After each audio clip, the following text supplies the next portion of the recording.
Wesh, comment les gars? Là, c'est l'anglais pour les bédaveurs, t'as vu? Donc, on va passer par la deuxième étape. La deuxième étape, c'est l'inaction. L'inaction, bonne nouvelle, hein? L'inaction. Mais déjà, avant de continuer sur la deuxième étape qui est l'inaction, j'aimerais juste dire que je suis pas un professeur d'anglais, je suis toujours un étudiant, je suis toujours, j'étudie, voilà, quoi, j'essaie d'avancer en anglais, tu vois. Et là, on va dire, je suis arrivé aux portes du niveau avancé. Et ben, en fait, je pense que voilà, quoi, le chemin que j'ai utilisé, certes, il n'est pas fait pour tout le monde, parce que c'est l'anglais pour les bédaveurs, t'as vu. Et voilà, c'est tout, quoi. Donc, je vais partager mes techniques, et bref, on verra par la suite. Donc, je vous disais que la deuxième étape, c'est l'inaction. Qu'est-ce que j'appelle par inaction? C'est arrêter d'apprendre vos verbes irréguliers, arrêter d'apprendre un vocabulaire en particulier, n'apprenez pas la grammaire. Ne faites pas des cours de grammaire, en tout cas au début. Si vous êtes un débutant, faites pas de cours de grammaire, c'est pas la peine. Concentrez-vous sur l'écoute. Voilà.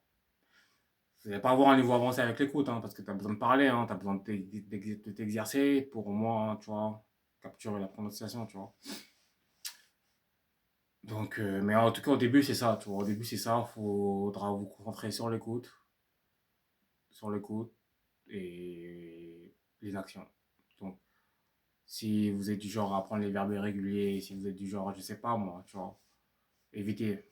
Évitez tout ce qui est scolaire, tout ce qui vous fait penser, tout ce qui, si vous avez besoin de prendre un stylo pour écrire le mot, oubliez. Après, tu vois, voilà quoi, ça dépend, tu vois, mais bon. En tout cas, ça c'est en grande partie, tu vois, on va dire sur les 6 premiers mois de l'apprentissage, l'inaction. La deuxième étape, l'inaction. Donc voilà, donc là c'était, je vais faire une vidéo courte. On va pas aller plus loin que 5 minutes. Parce que voilà, quoi, donc c'était ça. Donc la première étape, je vous avais dit que c'était l'écoute. La deuxième étape, l'inaction. La troisième étape, on verra dans une vidéo. Non, on verra, je peux la mettre, tu vois, je peux le dire maintenant, même, je peux le dire maintenant, tu vois. La troisième étape, ben, ça va être la répétition. Donc voilà, je vous dis la méthode 2 et 3 pour commencer l'apprentissage de l'anglais. Donc, étape 1, l'écoute. Étape 2, l'inaction. Étape 3, la répétition. Donc voilà, comme j'aime bien dire, apprenez l'anglais avec les mangas. Donc moi, j'ai passé mon temps à regarder les One Piece en version anglaise. Version anglaise, je sais, là-bas, c'est la version japonaise pour ceux qui regardent les mangas. Mais pour apprendre l'anglais, vraiment, la version japonaise, la version anglaise, elle est pas mal, tu vois. Donc, tu as des mangas comme Yu-Gi-Oh!, Naruto, et ou ça peut être des séries Netflix, Prison Break, par exemple. Donc, voilà. Donc, et le but, c'est de. Bah, c'est bien de découvrir des vidéos ou de les regarder en one shot, pourquoi pas. Mais il faut toujours au moins que vous ayez 2 voire 3 séries que vous regardez en boucle, même si tu vas pas les regarder en boucle tout le temps, mais sur une période de 1 an, sur une période de 12 mois, bah, peut-être que tu as regardé les séries au moins 5 fois. Au moins 5 fois, c'est gentil, au moins 10 fois. Voir certains épisodes au moins 10 fois, voire plus de 10 fois. Que tu as répété les épisodes, etc., etc. Donc ça, voilà, ça c'est la méthode numéro 3. Donc, après, maintenant, dans voilà, la vidéo qui va suivre, ça va être la méthode 4. Et la méthode 4, on va. J'avais dit l'inaction, hein, dans la méthode 2. Là, c'est la prononciation. Tu vois ce que je veux dire ou pas? Donc, il y aura un peu de prononciation aussi, tu vois. Et on va commencer par les. Ben voilà, je vais vous dire par quoi j'ai commencé, vraiment.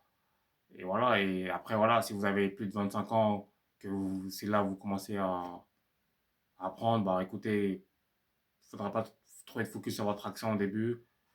Ce qui compte, c'est d'être compris, je pense. Et puis voilà, quoi. Donc voilà, donc étape 1. Et je vais finir par ça. Étape 1, l'écoute. L'étape 2, l'inaction. Donc tout ce qui est verbe irrégulier, apprendre par cœur une liste de mots, etc. Oubliez. La grammaire, tout ce qui est règles de grammaire, non. Concentrez-vous sur l'écoute au début. que l'écoute. Et voilà. Et l'étape numéro 3, c'est la répétition.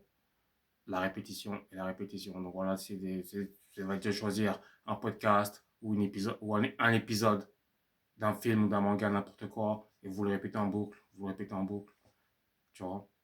Donc de préférence, un manga où vous connaissez l'histoire, au moins, de préférence, vous devez avoir au moins un manga où vous connaissez l'histoire, que vous avez déjà vu en version, voilà, ou version que vous avez pu comprendre, que ce soit bref, et un manga où vous ne connaissez pas l'histoire.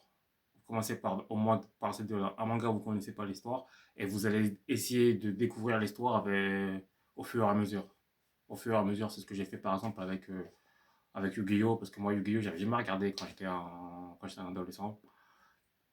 Et Yu-Gi-Oh! Pourquoi Yu-Gi-Oh! Parce que il y a un schéma répétitif, parce que c'est toujours des duels, tu vois, des matchs, des duels, et il y a un schéma répétitif dans ça, tu vois. Donc je me suis dit, bon, même si je connais pas l'histoire, même si je connais pas vraiment les trucs, et ben, t'as toujours des mêmes trucs qui vont revenir à les duels, ça revient toujours à la même chose, tu vois. Quand ils prennent une carte dans quand ils play, tu vois, quand ils jouent une carte, là je parle en français, mais on verra plus tard en anglais, quand tu joues une carte, tu vois, des trucs, il y a un schéma répétitif, tu vois.